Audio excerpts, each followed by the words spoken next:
Welcome to the Predictable Revenue Podcast, where frontline sales leaders teach you how to build and scale an outbound sales team.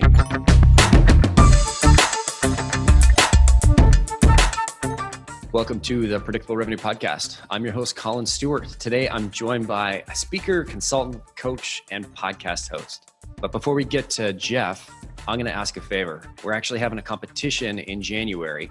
I want you to help me grow the podcast. And the two ways you can do that is by one, go on iTunes and giving us a rating, 5 stars if you feel like we deserve it, 1 star if that's how you feel. Or go to YouTube and subscribe or like or thumbs up or whatever it is you do to that channel. We're Predictable Revenue Podcast on both. And here's the deal. If you send me a picture, a screenshot of you having given us any sort of rating or subscribe, we're going to enter you into a draw. We're going to be giving away 10 books in January. At the end of January, we're going to add up all the entries. We're going to randomize it. And we're going to pick our 10 favorite people completely randomly. And we're going to give away 5 copies of Predictable Revenue and 5 copies of Impossible to Inevitable. So if you do this, shoot us an email, send your screenshots to podcast@predictablerevenue.com. And to enter yourself into the draw, you can enter multiple times. If you can find other creative ways of sharing and get the podcast out there, getting our word out there, helping us grow, we will enter you multiple times. So hit us up there. Jeff, thanks so much for joining us. Welcome to the show. Absolutely. Thank you for having me. I appreciate it. So speaker, consultant, coach, podcast host. I don't even know where to start, man. You sound like a busy guy. A little bit. We can start with the speaking. No, I'm just really passionate about sales and marketing alignment and the importance of it for the modern marketing and sales leader. And so I want to be as accessible and available to people to really think about this in a strategic way. So I just try to do what folks need me to do. That's cool. I think one of the reasons why we wanted to have you on the show is I think what you sort of preach is something that we practice internally here at Predictable Revenue, right? Like I think we've all grown up in, sales or marketing teams that sort of sat in different buildings or on different sides of the floor. Yep. And, marketing's got one goal and sales has another goal. And I don't know if any of you listeners have been on a team like that, but I haven't had great experiences when that's the case. And so one of the changes that we made when we were building Predictable Revenue is everybody rolls up on the revenue team. And so whether you're, on the sales side or marketing side, we all share the same goals, whether it's, opportunities generated, sales closed, where all of our bonuses or our comp is sort of built around that. And we all roll up to the same person. There's no like sales leader, marketing leader. We have one sort of revenue leader. And I think that's one of the reasons why we brought Jeff on is because this is one of the things that, you've got a lot of opinions on. And so I'm curious, are we doing things right? Are we totally misguided and having everybody roll up to one revenue leader? What do you think? No, I mean, I love what you guys are doing. I am always very careful to say whether it's right or wrong, because I don't want people to get into the habit of copying and pasting. Every business is unique. Every situation is unique. Every industry is unique. But the overarching theme is that sales and marketing are looking at themselves as a cohesive revenue engine and are operating as a system. And whatever that means for the individual organization, I'm completely on board with. And so if you do that by having, a chief revenue officer, or you do that by just having really 2 linked sales and marketing leaders, however you get at that's right for your business, totally on board. But there's the fundamentals, and I know that we'll get to it toward the middle part or probably end of our conversation, that really should be consistent across no matter how you do it from a strategic standpoint. But it sounds like what you guys are doing is working for you. I'm all on board. Cool, man. I think that's the sort of 2 takeaways I hope people walk away from this episode is sort of why should I think about, aligning these 2 teams? And then if I agree with you, how can I do that best? Yeah. And the thing I want to also add to that is one of the reasons that I started my work is that you can't rely on tips and tricks to work to do this, right? This is a business transformation. This is much bigger than putting sales and marketing in a room. And with that said, I really focus on creating frameworks and changing the way people think, because this really is a customized approach and customized solution. Because again, every business is different. If you're selling widgets versus selling a service versus selling, air, you're going to approach that very differently. And the way you connect with your customers is very different. So if anybody says that, there's one way to do this, I just do not fundamentally agree. That's fair. And so for all those people that are sitting there thinking, you know what, I like the status quo. I've got a sales leader, I've got a revenue leader. What are some of the benefits that you've seen? And like, why should somebody that's sort of on the other side, why should they consider coming over to the, everybody rolling up under one roof? Yeah. And so again, I think it's not necessarily about everybody rolling under one roof. If that works for your organization, then I'm all on board. But what I think it really is about is that sales and marketing can no longer operate in the way that they used to in these siloed environments of marketing is in charge of getting leads, throwing them over the fence, and then sales somehow has to like chase them down and realizes that they don't work, right? That's not working. So if you are doing sales and marketing the way you did 3 to 5 years ago, I guarantee you're not going to be in business. It's just not an option. The modern buyer has changed so much. Selling itself, the way we approach selling has rapidly changed so much is that we just can't do what we used to do. And so, the way I look at the world, sales really is at an inflection point that, not only is sales technology increasing really rapidly, but just the way that we sell from social selling, LinkedIn, just all of these other ways that we connect with the buyer. If you don't take a long-term strategic view and just rely on A, either doing the things that you were doing yesterday, or B, being really piecemeal and tactical, that's not going to survive this organization and be able to meet the needs of the modern buyer. So to your point, for those people that are saying, the status quo is okay, it may be okay today, but eventually what you'll see is that the modern buyer will get tired of dealing with you and somebody will provide a better service, a better experience, a better buying process. They will leave you. That's just the reality. Could you give me an example of a company that you worked with or seen or talked to where their buyer had gotten, sort of fatigued by these two different teams operating independently of each other? I think a better way to approach it is to step back and really look at just how our experience in our personal lives are affecting the B2B buying process, right? And so one example I love is Netflix. And I actually got this. I had Justin Schreiber, who's a VP of marketing over at LinkedIn, on my podcast. So thealignmentpodcast.com. And the reason I want to share this one, because we have this notion on the B2B side of the house that we are somehow inherently different than B2C. There are many differences, but what we know is that as time goes on, B2C and B2B are looking more alike. And what Justin really alluded to, which I love this example, is that, you turn on Netflix, it knows what device you're looking at, whether it be your phone, your tablet, your TV, whatever. It knows who you are. It immediately says like, hey, welcome, Jeff. Here are some videos. Netflix doesn't show me their entire catalog of video shows, whatnot, right? I think they have like over 5,000 shows, 6,000 shows, something like that now. It changes. But it shows me what's relevant to me. It gives me access to what I want to see. It makes me searching through a little bit easier. I choose a movie, boom, done. I've met my requirement of finding entertainment. When you start to be serviced in that way, it's customized, it's easy, things are, really kind of tailored to me. You start to expect those same things in your experiences at work. And so what we're seeing is this blending of coming over of, if I can go on the Netflix and find a movie in 5 or 10 minutes or whatnot, why do I have to go through this long, drawn-out process with my B2B sales guy? I want somebody to come in and say, hey, Jeff, it looks like people in your industry are really suffering from XYZ. Let me tell you why you need to change. Let me tell you why, how my solution can help me, and let me tell you also why you need to do it now. And so I think the more important conversation I want to have with folks is, you need to realize that what's happening in our personal lives is affecting your work life, and the expectations are just different. And so as you see that, if you were to go to Netflix and it gave you the catalog of 5 or 6 or whatever movies, and you had to scroll through them, you would very quickly be like, I'm not doing this.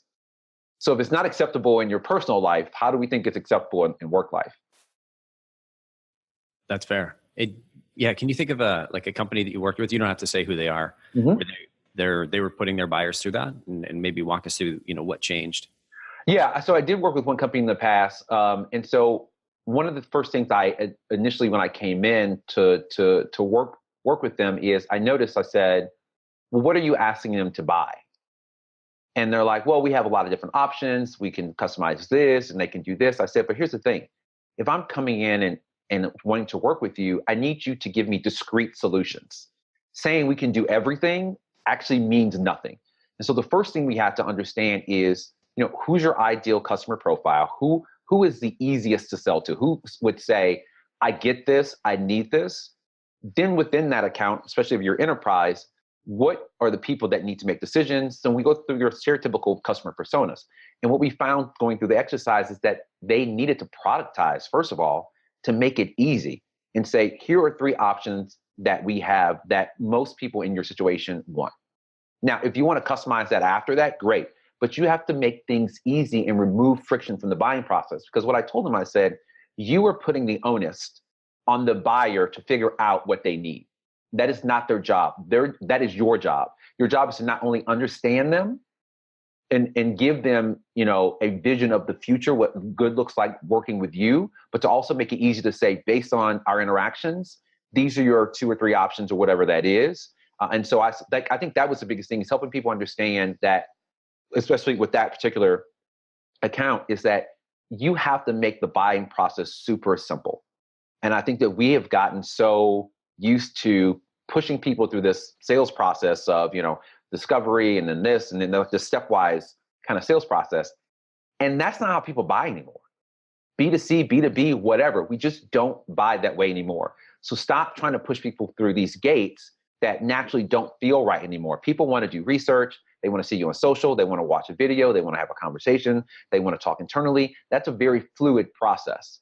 So when you are so rigid that you don't allow people to buy in the way they want to, which is exactly what this particular this team was doing, is I said they just don't want to do it anymore. And I go, this is why you're not able, this is why people are falling out of your sales funnel. This is why you can't close deals. This is why, when you close them, they don't renew, because you're making the process really complicated and you're adding so much friction that it's just not a good buying experience. So that would probably be the best example that I've seen, because immediately it took me 30 seconds. I go, this buying process is really, really difficult.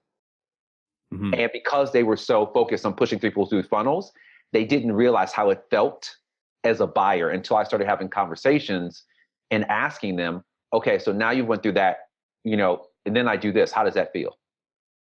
Oh, we never thought of it that way. Mm. Yeah, because all of a sudden you're the buyer. You're not trying to sell. You're actually receiving it, and it doesn't feel good. Mm. It's funny you talk about this. We're pardon me. It's something that we're, as a Rev team, we are working on for the new year, is sort of mapping. We've got these sort of the 5 typical journeys that we see companies take to go from, I've read the book, or I haven't read the book, but I have a company that doesn't have an outbound prospecting team that's sort of specialized and broken out, and we see sort of 5 different journeys. And we're trying to basically rebuild our buying process around those 5 different journeys, because I feel like we haven't done a great job of helping be the company that sort of guides you. I think it's sort of, we do a lot of discovery to sort of understand, okay, what is the pain? What is it that you want to do? But what we're challenging ourselves to do in the new year is really help be more of a guide, more of a revenue Sherpa, right? We know the path. We've walked this path a ton of times. Let us sort of carry you along the way, and whatever path you want to go is great. But here are the 5 most common trails that we can take you on. Yep. No, I like it. And I think when you really have sales and marketing sit down and try to understand the data, it's not so much the interaction that you want to have with the buyer. It's the interaction that they want to have with you. And until you understand the current state of that interaction, how people are coming into your funnel. Is it a webinar? Is it a white paper? Is it an event? You got to understand where they come from, how they're getting in, how they're moving through your revenue funnel, where are they falling off, to say, here's the current state of affairs. Here's what we really think should happen, and then build the customer journey from that. Because I think what a lot of people are doing is they're just saying, well, the customer should do this. That's our journey. I'm like, no, that's your journey. That's not their journey. It's not the same thing. Because you may be surprised when you look at the data to say, like, actually, when people download this infographic, they want to go straight to sales, or whatever that looks like. And you may have tried to put some more marketing automation in that process. But if they've downloaded this, and you find that, 90% convert, well, just get them to a salesperson. Because if that piece of content is so strong, or that's a an indicator of them raising their hand and saying, I want to buy, don't put them through going through this whole process if it's unnecessary. Just have somebody call and say, hey, we've noticed you downloaded this. Stereotypically when people are at this phase, XYZ, let me tell you why, working with us makes sense. Mm-hmm. Or whatever that looks like. It's sort of an eye-opening experience when you start to think about it and realize that there's this whole other perspective that exists in the same way that your sales process exists. You're just sort of thinking about it from somebody else's point of view. Yeah. And it's amazing, when I'm coaching clients, and it's a very simple process, but it's very powerful, is I want you to walk through the sales process as a customer, as a buyer, and tell me in each interaction that we go through, how does that feel to you? And when people actually internalize that, they're like, oh, yeah, that seems weird. Why would somebody do that? I go, but you're doing it. Mm-hmm. So it feels weird to you, and you're questioning yourself that didn't feel quite right, or the messaging was off, or it didn't connect with me. Then that's an opportunity, a great opportunity for you to relook at that approach. And either it's the changing the message or the changing, set of sales, it's marketing, whatever that is. But when you can internalize and feel that, it helps you really understand how to connect with the buyer in a different way, in a more effective way.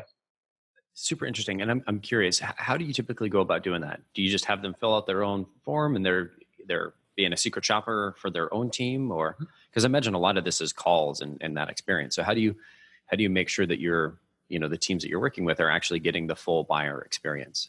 Yeah. So for me, stereotypically, I do a lot of interviews. So sales side, marketing side. And then if the client is comfortable, I also want to talk to customers. I want to talk to customers that we have great relationships with. I want to talk to customers that we potentially know that, we need to either optimize that relationship or, grow that relationship. And then I also want to talk to customers that just did not work out well for any reason. Sometimes that's a little bit more challenging to get access to those folks, which I understand. But I think there's a lot of learning in customers that have either recently, left as a customer or we just had a terrible interaction with. And I think from that, you can really paint a picture of what's going on. Because a lot of times, if you work in a siloed environment, marketing doesn't really know what's going on with sales. Sales doesn't know what's going on with marketing. So we don't really know what's working. I've asked people questions as simple as, where's the majority of your revenue coming from? It's a sales marketing. We don't know. Where are people stereotypically falling off within the revenue funnel or the sales funnel? Is it the handoff? Is it after, an event? What is that? We don't know. So I got to start to get a clarity around what's happening first. And then for me, I also sit on calls. I want to hear what's going on. And so that in combination with understanding more broadly what's happening in the revenue funnel from beginning to end, you can paint this picture of like, from what I heard, this is what your entire customer journey looks like. This is what's happening. People are coming here, whatever that looks like. And then a lot of times you'll see people be like, especially salespeople, oh, I didn't know all that stuff was going on. They just thought leads were coming from this imaginary black box that just got pushed into their CRM, just got pushed into their inbox. But there's all of these processes and things in place that are happening way up funnel, but no one has a complete picture and a complete view of what's going on. Yeah, Jeff, it's called the lead box. Marketers have it sitting on their desks. It's got a little crank and they're just going to turn it. Yeah. Actually, no. They actually just throw it over the fence. They just throw it and they're just like, yeah, figure that out. We got you 10,000 leads. Leave us alone. It's like a hand crank snowblower. They just And then sales like, oh my God, we got more leads and these suck. We're not doing this. Yeah. Man, I've seen that with between sales and marketing. I've seen that with outbound, building a sales development team and a sales team. Where it's like you're not connected. You're about in agreement about who we want to go after. And so people are like, no, these are bad leads. It's like, no, they're not bad leads. They're just different. And part of that's the understanding the journey and where they came from. Because if you're assuming that all leads are coming from the same place and all buyers are having the exact same experience, you're in for a world of hurt when you actually try and have a conversation with them. Yeah. And the one thing that I see time and time again is that it is really hard. And this is a leadership job. It's very hard for me to not get frustrated and not, understand the lead process when I don't know what I'm getting really connects with the overall vision of what we're doing, right? So you as a leader have to paint that picture of, marketing is doing events and the SEO and that sort of thing. This is where these leads are coming from. But if I don't have that perspective and I only have my silo of, I just get these things that pop in my inbox and they don't look like they're real leads, and there's no context of where they're coming from. Is it coming from an infographic? Is it coming from an event? Is it coming from the web? Because all of those things, the intent is different. But if you're just throwing leads at salespeople and not giving the complete picture, which is, in my opinion, marketing's job, you're really doing sales a disservice because they have no context of how to interact with these leads. They're literally, it's just a name, a position, a phone number, an email, which, to be honest with you, is pretty much useless. It's almost dehumanizing. It's like you're a lead, you're not a person.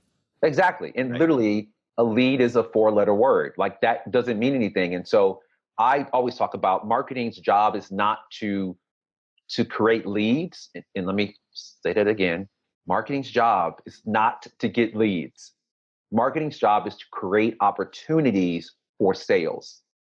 Leads are of no value if they're not attached to an opportunity. And so I impress on marketers to stop thinking in this really archaic approach of, I need to get 1,000 leads. I need to get 10,000 leads. I, as a sales leader, would rather have 100 quality leads that have a high propensity to close than to get 10,000 leads and 90% of them are garbage. Because no longer can we operate in thinking, Victor Antonio did a talk a long time ago, and great guy. He talks about AI and that sort of thing. And he talked about this notion of blue oceans and then blue puddles. And I really liked it because what he said was, and the premise of it behind is, we really no longer, for the most part, have opportunities that are blue oceans that are like 100,000 leads and like those days are really over. But we continue to think the more leads we get, the higher our propensity to close on business. And we're seeing more and more, this is why salespeople are frustrated, that's not working. And so what he focuses on in this talk was, you need to find blue puddles that really are fitting a match for your solution or product. And that takes a lot of strategic planning between sales and marketing to say, who is our real customer? Why do they want us? Why do they care? And let's focus on those blue puddles so that we can really get in and extract value from those. And so instead of having this one pool of people that we go after, we may have 4 or 5 that are smaller in comparison, but have a higher propensity to actually become buyers. And that is the wave of the future. We got to stop thinking volume and start taking a more targeted and strategic approach. Totally agree. And so I'll ask you, I'll ping you after this and see if we can add the link to that talk. We can track it down into the show notes. Cause I was trying to Google like blue puddles and all I could find were stock photos. Yeah. I don't know if he's at an line. It was at a conference that I attended, but you can probably link to him. He talks a lot about like AI and sales and that sort of thing, but it was a really good talk. Cool. So I want to talk about, what goes into building a healthy system, right? And I know you've got a bit of a framework. So let's get tactical for a minute here. Can you walk me through your framework for sort of bringing together sales and marketing? Sure. So let's back up a little bit to give people perspective about the way that I see the sales and marketing relationship, because I think that will help as we kind of go through the 3-pillar framework. So when I look at sales and marketing, these are the 2 most interdependent groups in the organization. These are also the only 2 groups in the organization that are responsible for revenue. So the fact that you have an organization, if you operate in one, where sales and marketing either don't have a relationship or have a toxic relationship, this is crazy. Because you literally have the 2 people that are responsible for generating money for the company not working together. It's like having your left hand and your right hand controlled by 2 different people with 2 different goals and objectives. Yes. Or, the one visual I always get is like being at the family reunion and having like the 3-legged race where like sales and marketing are tied together, but they're totally going in 2 different directions, even though they're trying to get to the same endpoint. And they just end up like hurting each other because they won't work together. It's the exact same thing. Nice. So we got to start thinking and talking about sales and marketing, not as 2 different functions or 2 different departments, but as a revenue engine. And I think when you take that approach, it's a systems approach. When you think of them in that way, it starts to change the way we approach things. And when you step back for 2 seconds and look at a system is the same thing as like cells in your body or whatnot. It's a fundamental, like there's a couple fundamental things that the system's supposed to do, right? It's supposed to interact with the environment, take in information, see what's going on out there, internally change things, modify whatever, and then broadcast that information back out to the system. That's what your sales do, right? Your cells are in your body. They want to keep you healthy. You're sick. They're like, oh, something's wrong in the body. Let me take some information. Let me turn some things around internally, and then boom, we push out whatever we need to push out. Sales and marketing, revenue engine, same exact thing. And so we got to talk about it that way first. Secondly, we also then got to stop the conversation about we'll just throw tech at it because it's not working. So stop doing it. Please, everybody listen to this. Stop doing it. It is not working. And here's the thing I talk to, and don't get me wrong, I love tech vendors and I have great relationships with them. But this actually helps them as well. Sales and marketing misalignment, I should say, has been an issue for a very long time. It did not occur yesterday, last week, last month. The reason that it's not getting fixed is because we're taking two short-term, quick tip approaches that are not sustainable. It is not about technology. It is about people. And until we change the way people see themselves in this system, in this revenue engine, it will not be fixed, period. Do not throw technology at a misalignment issue. With that said, I think there is value in understanding the basic components you need. And so there are 5 basic components that you need in a revenue tech stack, right? So you need a data provider if you can't do it internally yourself. You need a CRM that you're utilizing. You need marketing automation. You need an account-based orchestration tool, and then onboarding training tool. 5 basic components. Now, obviously, those are table stakes. There's a lot more stuff out there. But I say that because I want to start people to think in frameworks of, do we have these 5 components to set us up for success? If you don't, instead of going deep into a super complex CRM system that no one's using, maybe that money is better spent on an onboarding training program or tool so that people actually can understand what we need to do before we buy the CRM system that no one uses. Well, and so everybody always uses their CRM system. Yeah, because guess what? You've sold the value of putting in data into a CRM to salespeople. And then marketing folks, and I love this when I interact with clients, marketing people like, we ask them to put all this data in there and they just refuse, and we can't, do the forecasting and strategic plan we want to. I go, what's in it for them? Well, we have better insights. I said them, not you. And then all of a sudden it's silent. I go, so you ask them to put in data that is not directly related to their everyday function. Their job is to sell, is to be on the phones, talking to customer, not data entry. Not only did you do that, you then didn't tell them after they did all that, how did it benefit them? And then you wonder why they're not compliant. You got to sell to sales. If I'm a salesperson, when I was a salesperson, if you asked me to do data entry versus talking to a customer, I'm going to probably talk to a customer because that directly impacts my income, not data entry. 100%. 100%. We had Jamie Buss on the podcast. She's the VP of Sales North America at Zendesk. And she was teaching us how they're like a roughly $500 million a year run rate. And she taught us how she forecasts her quarter within 1%. I'm like, how in the hell do you do this? Wow. Like, it's not just a plug for, hey, go check out this episode. It was probably one of my favorite episodes because she learned from Mark Cranny, who, if you've read Hard Thing About Hard Things, sort of legendary sales leader. But it came down to, what is the value in it for the salespeople? And her answer was essentially commission, right? Like by helping me by putting the data into Salesforce, you help your coach, your sales leader, and their boss understand which of these deals are likely to close and not likely to close based on the collective knowledge of the team, as opposed to just relying on yourself. If you actually communicate this data to your boss and the system, then we can help coach you on, here's where we think you should focus most of your time. And here's the ones that here's the ones that are at risk that you might have happy years. And here's the ones that are definitely going to close, but you need to do these 3 things. And to me, that was the most compelling argument I've ever heard to actually use the CRM system is, 1, it's going to help Jamie nail her bonus. And I'm sure, we look real good in front of the board because she's like $500 million a year and within 1% boggles my mind. Yeah. But 2, she's got total buy-in from the team because she's helping them all make more money. It's like, okay, that makes total sense. And she's exactly right. I mean, the one thing when I was on the marketing brand team lead, as a marketing brand team lead, I was one of the few, actually the only at that time that had any sales experience. And I said, you want salespeople to do all this stuff. It's very simple. Tell them what they get out of it. Salespeople are not very complicated. And I don't mean that in a derogatory way, but the premise is very simple.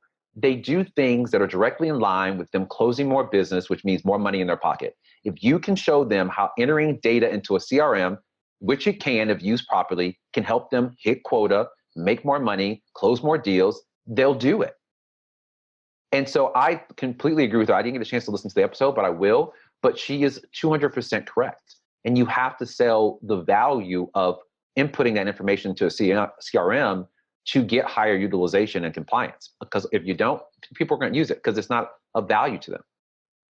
Only correction I'd make is I'd say she's 100% correct, give or take 1%. Okay, there you go. Well, you know, like people get excited and they're like on those talk shows, they're like, I am 2,000% sure. And it's funny when people say that, I always laugh. I'm like, you really can't be 200,000% sure, but whatever. No. I was just thinking like if she's 200% sure, she's like double quota. And yeah, that's not, the whole point of the episode was like within 1%, you know? Yeah, no. But you know what I meant. But yeah, so I know. But I agree with her 100%.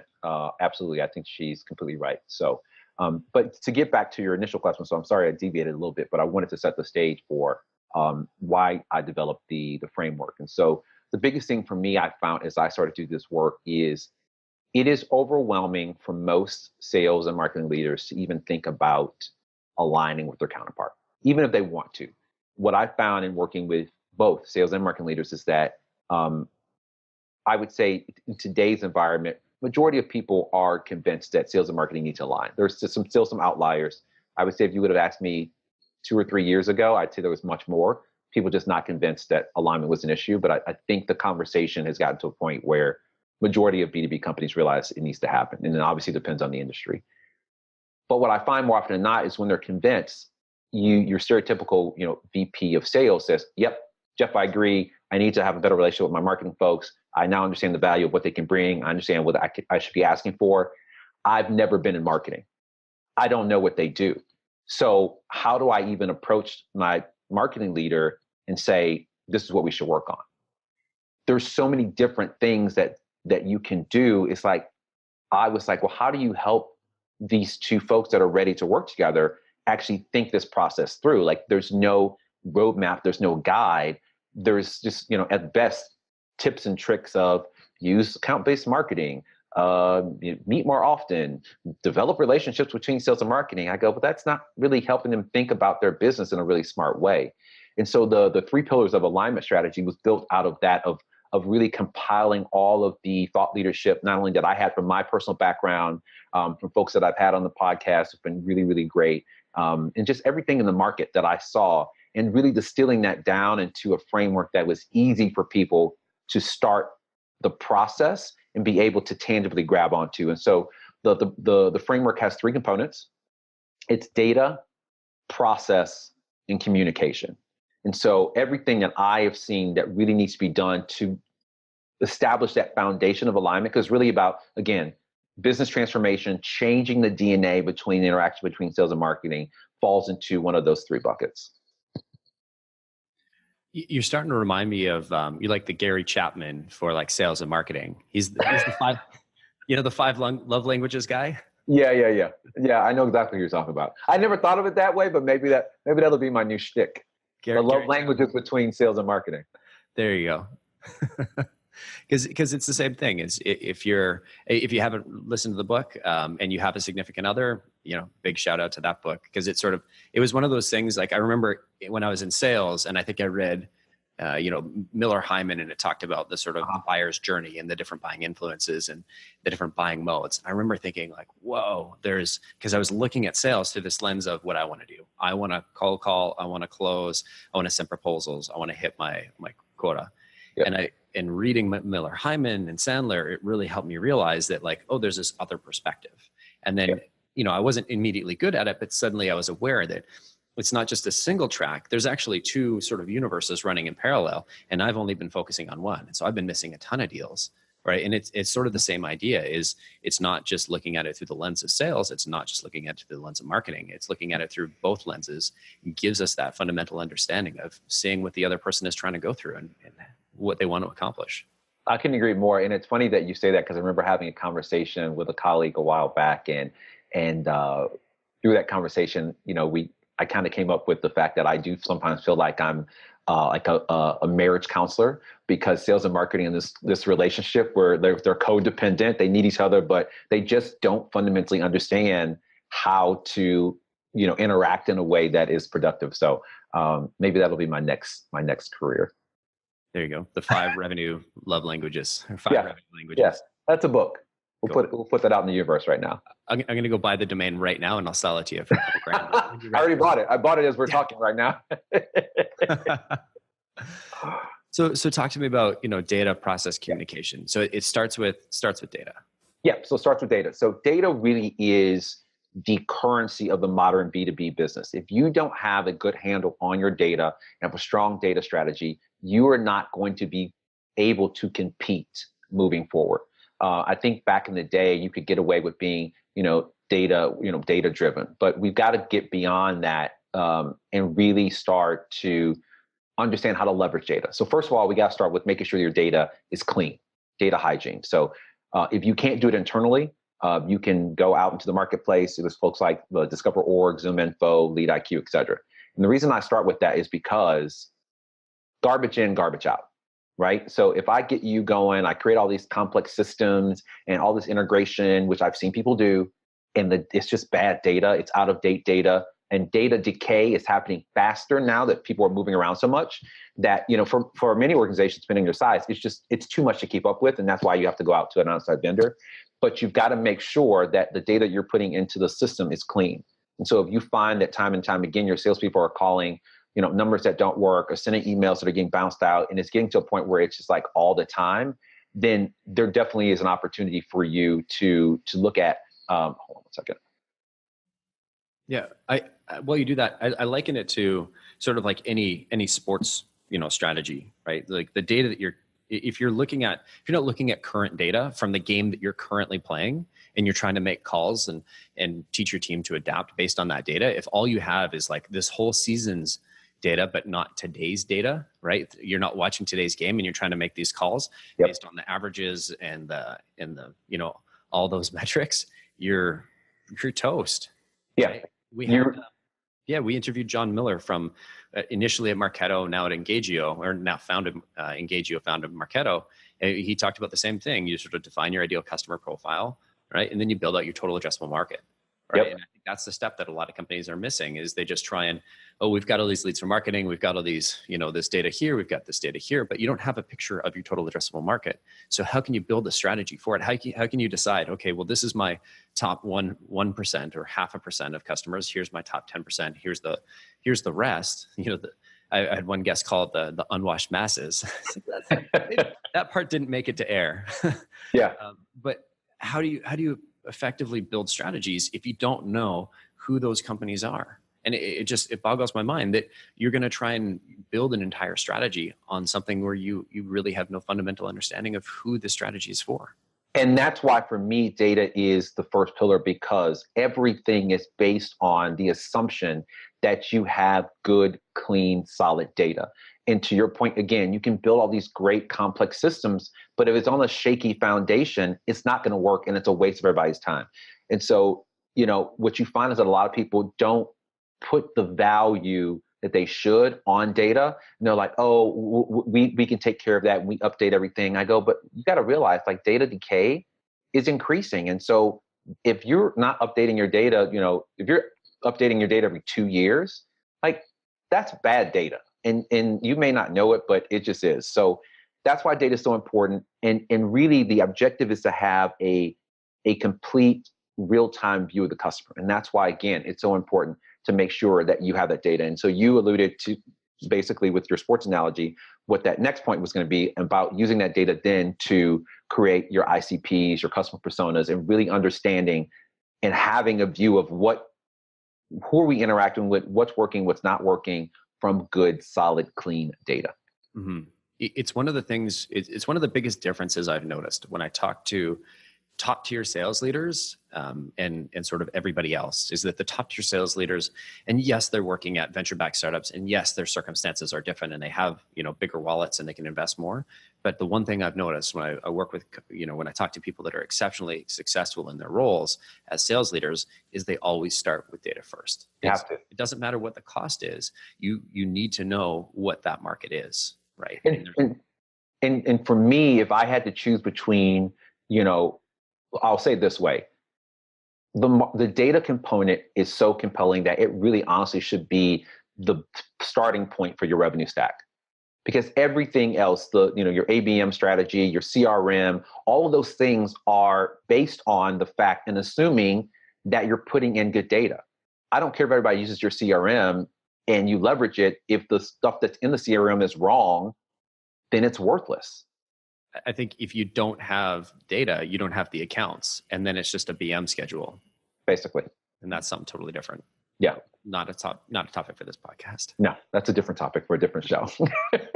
So after we get done with the data and really helping people understand that and really pressing that, you've got to invest the money to make sure you have good data. And if you want to manage that internally, great, all about it. You can have head count for that.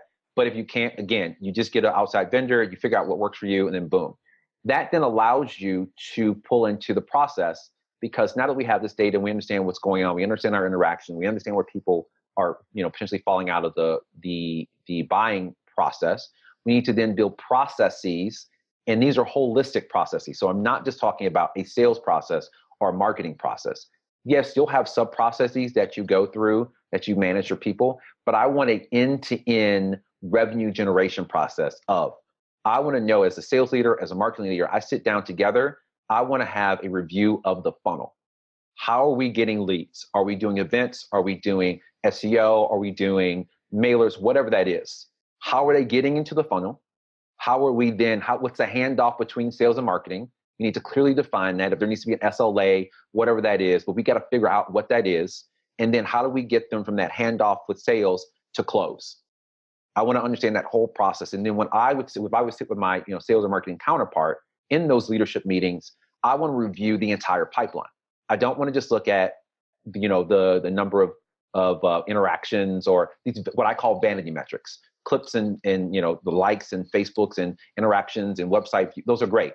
I want to look at end-to-end process and start to manage that, because if we're finding that there's a partner process that's not working, whether it be that people are falling out or people are getting stalled there, I want to be able to address that and then fix that process, tweak it, change it, whatever it needs to be. But that has to be put in place in order for us to actually be able to push people through this particular sales process. And so what that also allows us to do is really be thoughtful and not subjective on what an MQL is and an SQL.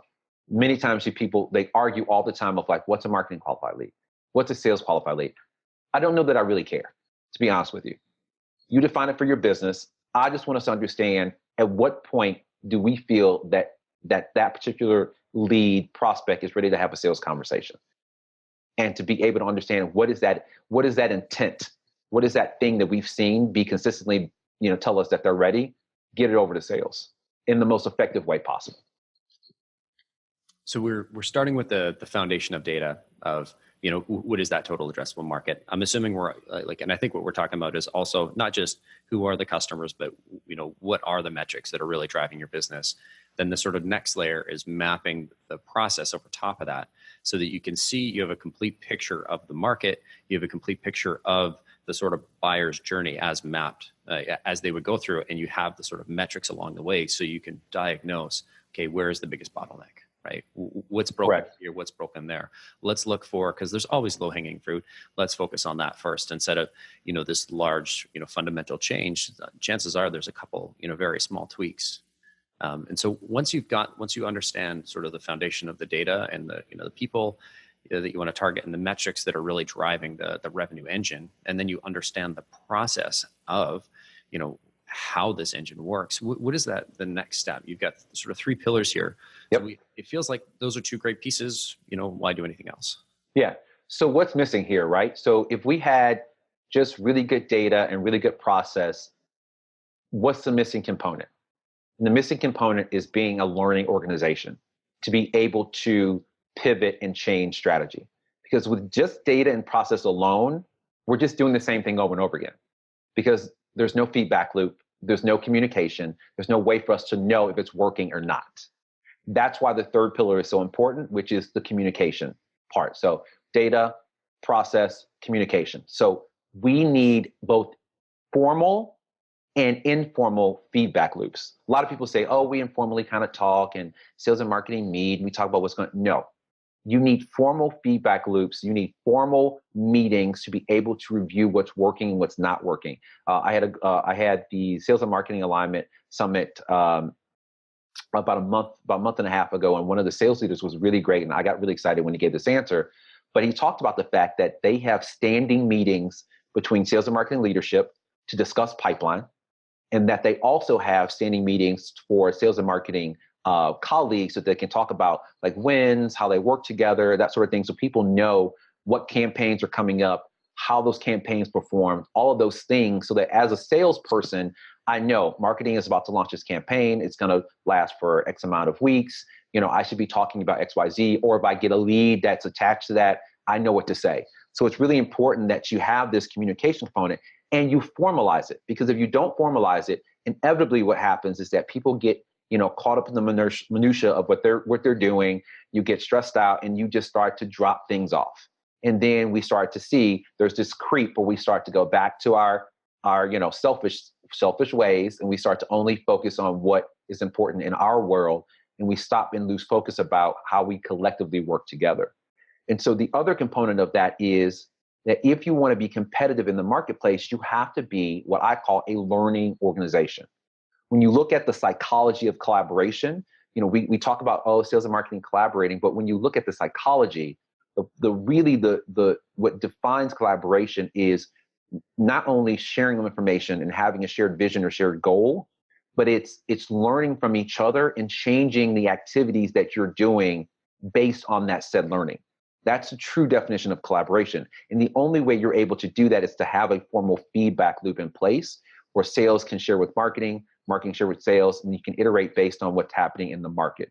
But you have to, and I cannot impress this more, you have to formalize that.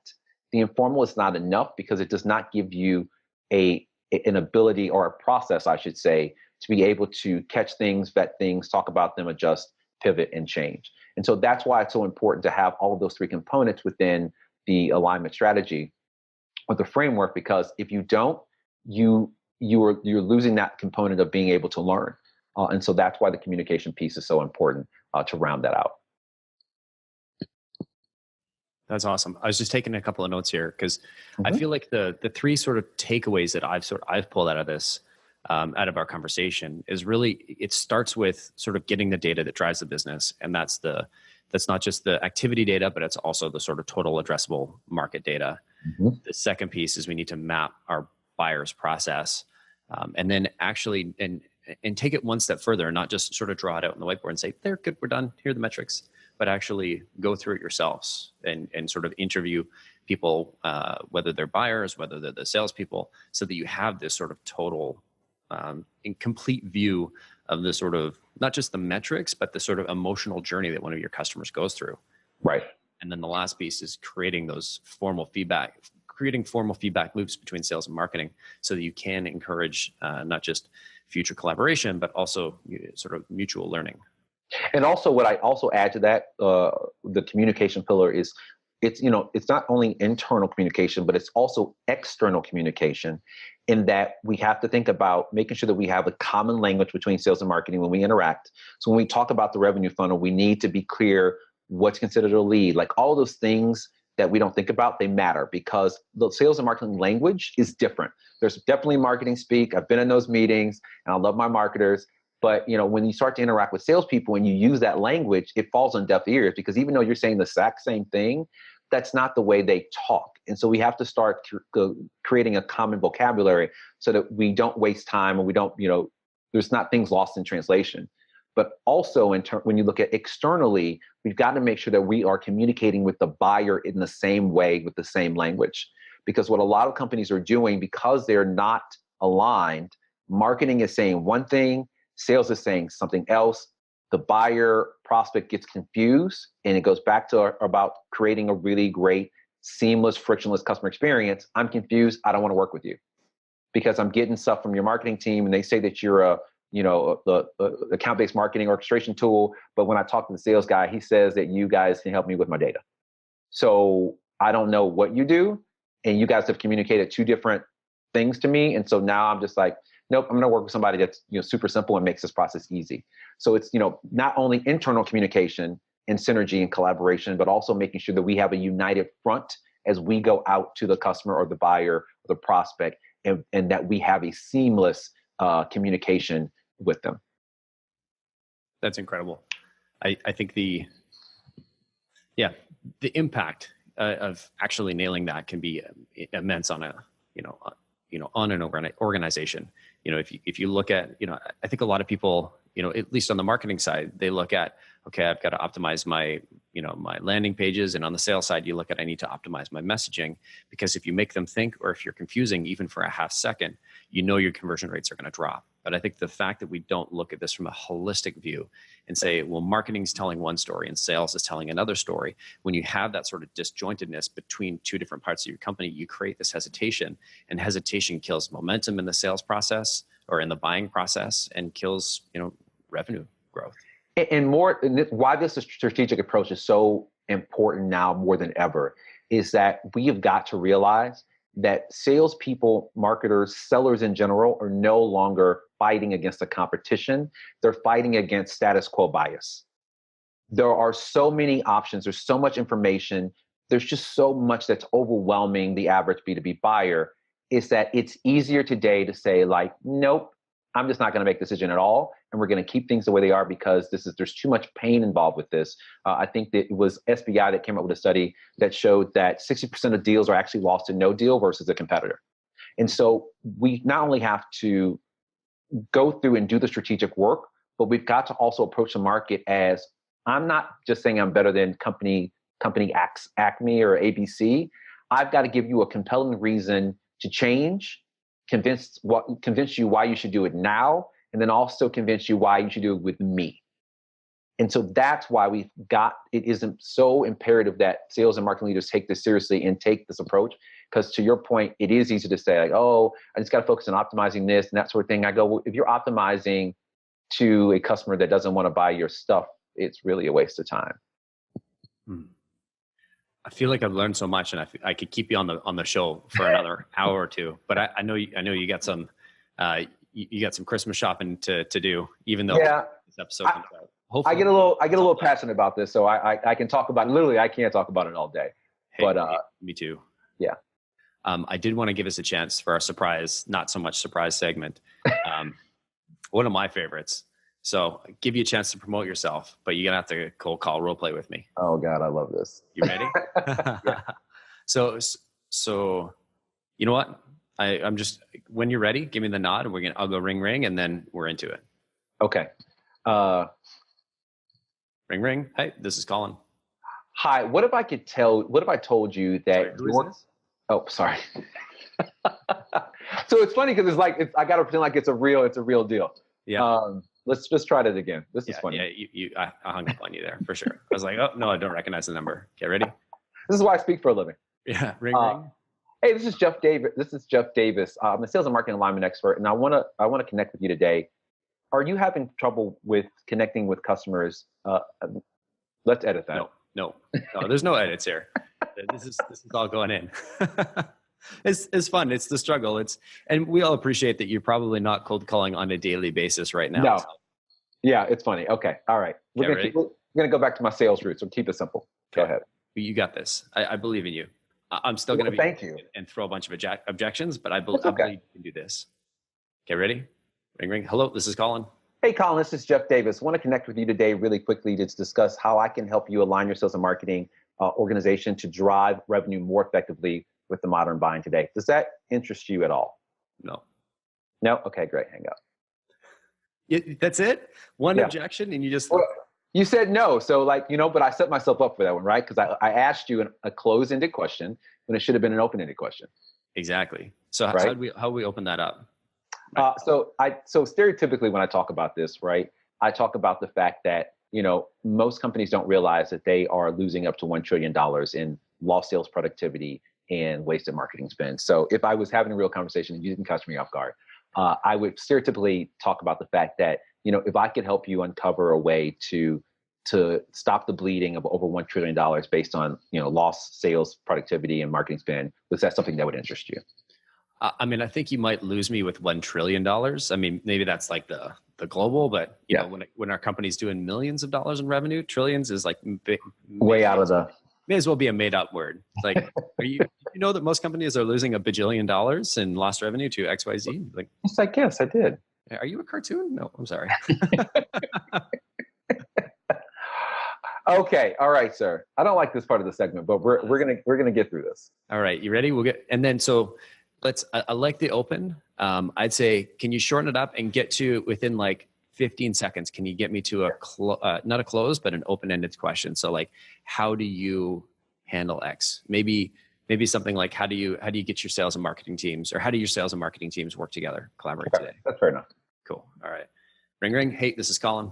Hey, Collin, this is Jeff Davis, sales and marketing alignment expert. Want to connect with you today really quickly to discuss the fact that it's becoming more and more challenging connecting with the modern buyer. Are you finding that to be true for your business? Connecting with the modern buyer? What do you mean? I mean, just really having a conversation with the modern buyer and actually asking them to talk with you so that you can share how you can help them solve their problems.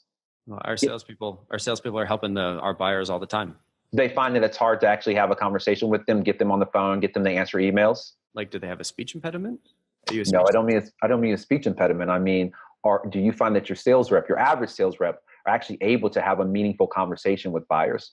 We don't have any average sales reps, only superstars, Jeff. What? I'm sorry. Well, if if all your folks are superstars, then you could tell me that. I don't even know where to go with that. So I think I've actually never had that response. I'd go like what I find when, obviously you got great salespeople. What I find with most organizations I talk to is, they struggle, that some companies struggle, or some companies I've worked with, even though they have great people, their salespeople have struggled with customers because they're telling a different story than marketing. Yeah. I don't know your product, but I'd say I'd use that, like what I've found with customers to sort of overcome that. That's fair.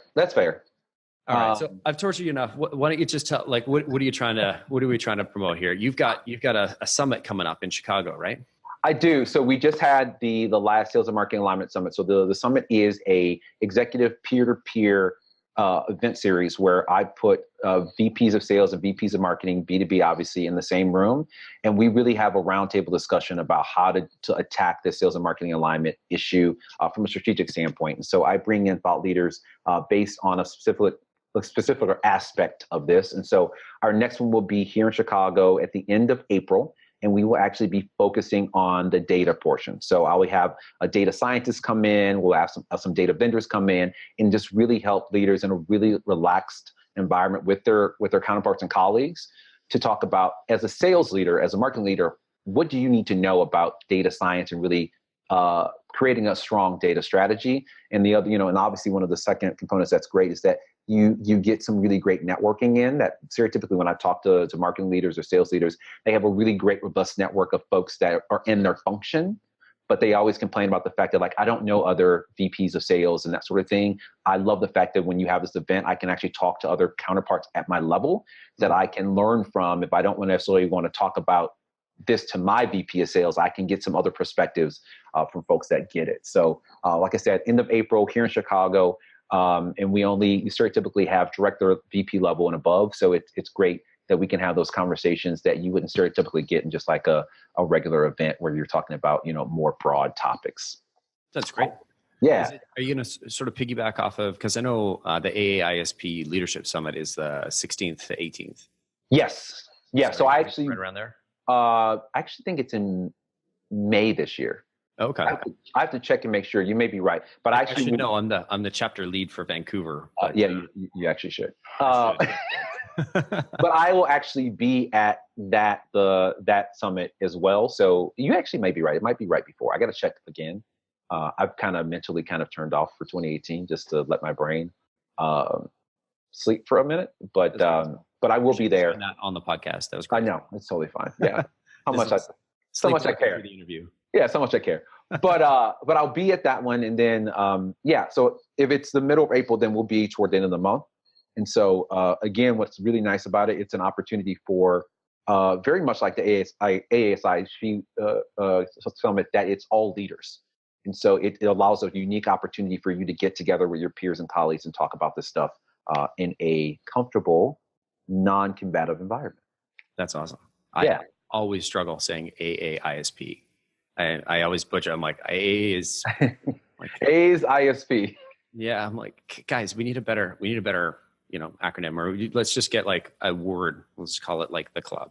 Yeah, well, it's a little too late. You guys have been established for quite some time. I know. I have no impact here. They're like, yeah, it's the guy in Vancouver talking about, nonsense. He's probably high or something like that because that whole city smells like it. Oh my God. Well, and the other ways that folks interact with me, so actively doing keynote speeches and keynote addresses at conferences. So have been approached for like some sales kickoffs or meetings with the executive team. I've also done some executive workshops where, a marketer may say, hey, I really love your content and have been trying to, and I actually had somebody do this. I've been trying to have this conversation internally. No one will listen to me. You're saying a lot of the things that I said in a really succinct, well thought out way. Can you come in and present to our leadership team so they can really start to get why we need to do some of the things we need to do? So another way to interact with me. And I really love that, especially when I get to open up a conference, because if it's a mixed crowd, you can set the stage of how sales and marketing should be thinking about moving forward together. And then obviously my business coaching services. So that's coming in basically kind of what we talked about before, doing an assessment to help the folks understand where they are from an alignment standpoint, having those interviews. And what I find is nice when you report back to the executive team, there are many times learnings that they're like, you thought this situation was better than what it was. It's not. It's terrible. Mm. But coming from me and being objective and having these real conversations, you can give some context of where folks are on the alignment. What's the word I want to use? Spectrum. Mm-hmm. Yeah. It's always interesting getting that sort of third party perspective. We do some very similar things when it comes to with assessments, when it comes to sort of companies and their top of funnel and how they want to sort of grow the like outbound prospecting. Yep. Is it working? Is it not working? What is, what isn't? We're very sort of narrowly focused on like the sort of top of the funnel piece. But the learnings that have come out of that, big companies and small companies, impressive, like crazy when you get just a third party perspective. There's so many things that we just take for granted. Yeah. And I think for many people, even if you just leave it there, there's so many assumptions that, things are working or things aren't as bad as they are. But when you come back and I've had this happen where you ask sales, what sales leadership, who is our target buyer, what's our core message? What are we talking about? And you ask the same question to marketing leaders and they literally are in the same room and say different things. And I go, and you wonder why you're misaligned. I have leadership in the room. You're sitting next to each other and you have told me two completely different answers. Yep. Happens all the time. All right. We got to go, but I want you to tell me, where can people track down your podcast? So I know you got a podcast. What's it called? Where can we find you? So the URL is it's called The Alignment Podcast. URL is thealignmentpodcast.com. Pretty simple. Didn't make it complicated. I'm available on iTunes and then all podcasting platforms that you can find me anywhere. So Stitcher, Google Play, obviously wherever you get your podcast, you can just put in The Alignment Podcast and I should show up. And if, like I said, if you're confused, you can go to thealignmentpodcast.com. All of the episodes are listed there, and then it also attaches to my blog and my website. So all the information is all connected. Fantastic. Yeah. People, wherever you're listening to this podcast right now, I bet you can find Jeff. So have a look for it, The Alignment Podcast, or check out the alignmentpodcast.com. Yep. So take a listen, subscribe, share with your colleagues, and then make sure if you like the content to give us a 5-star review on iTunes. Really just pushing to grow the podcast. Obviously here in the States, but also international, to make sure that we're having a global conversation. Yeah. Hey, everybody, just a small favor. Don't actually give them 5 stars. Just give them 4 stars so that ours shows up just right above Jeff's. But give them like 4.5. We're not competing for the same audience. So it's totally okay. Yeah, that's fair. Yeah. That's fair. Yeah. Cool. I want to thank you for coming on the show. I've got one more ask to the audience. I'm going to remind you, we do have this competition. I want to give away some free books. I'd love it if you email podcast@predictablerevenue.com with a screenshot of you giving us, whatever star ratings you want, 5, 6, 7 stars. If you think we deserve it, let's hit it up. Or subscribe on YouTube. Do both. If you can find multiple ways of promoting the show, we will enter you multiple times. So you might be able to get to win one of every book. We're going to give those out at the end of January. So let's get on that. As soon as you can, and email podcast@predictablerevenue.com. I've got one last ask. Anybody that's interested in call scoring, or sort of looking at the quality of the calls that your account execs are taking. If you're passionate about that, if you want to talk about that, I'm looking for people to talk to interview on the show, as well as we've got a couple of, we've got a project that we're looking at taking on, and I'd like some advice so that we're not just taking our own perspective. So if you're interested in call scoring and call quality, hit me up, Collin with 2 L's @predictablerevenue.com. Look forward to hearing from you. Jeff, thanks again for coming on the show. Thank you. Appreciate it. I had a great time. And hopefully your audience got something as far as when they're looking at aligning sales and marketing and the importance of doing that, looking forward in 2019 and beyond. Right on, man. Thanks again, Jeff. Thanks so much. Appreciate it. See ya. Bye, everybody.